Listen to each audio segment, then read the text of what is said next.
Hello mga ka-Health Real Talk! At dahil request nyo, ulitin natin. Dandruff o balakubak. Mga ka-Health Real Talk, isa sa pinaka-common na problema ng maraming tao, lalo na tayong mga OFWs dito sa Middle East, ay ang dandruff o balakubak. Para bang kahit anong shampoo ang gamitin, paulit-ulit pa rin itong bumabalik. Pero bakit nga ba ganon? At ano ba talaga ang sanhi at tamang paraan para makontrol ito? Ano nga ba ang dandruff? Ang dandruff ay hindi simpleng tuyo lang na balat. Isa itong chronic scalp condition kung saan ang skin cells sa anit ay mabilis na namamatay at nagbabalat. Ang resulta, puting flakes na bumabagsak sa balikat na minsan ay may kasamang pangangati at pamumula. May kinalaman ba dito ang isang yeast-like fungus na tinatawag na Malassezia?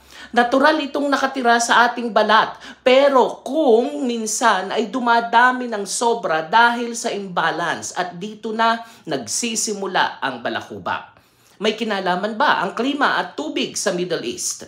Oo, klima. Ang sobrang init at dry na hangin ay nakakadry ng scalp, kaya mabilis ang pagbabalat. Air conditioning. Dahil laging malamig ang paligid, nagiging mas dry din ang balat at anit.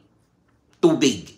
Karaniwang hard water dito sa Middle East. Ibig sabihin, mataas ang mineral content. Nakaka-trigger ito ng pangangati at build-up sa scalp na nagiging mas conducive para sa dandruff.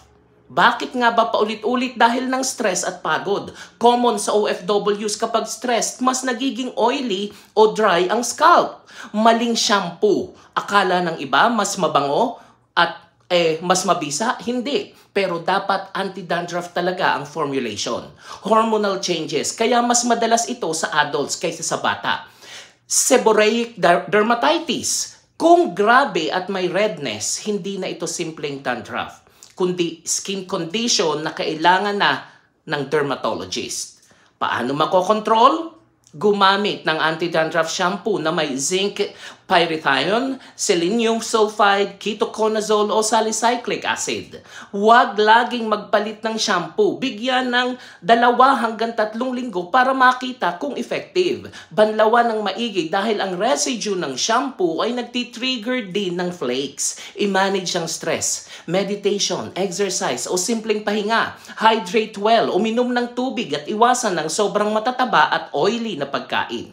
Kung hindi mawala sa loob ng 1 buwan at may pamumula o sugat, kumonsulta na sa dermatologist.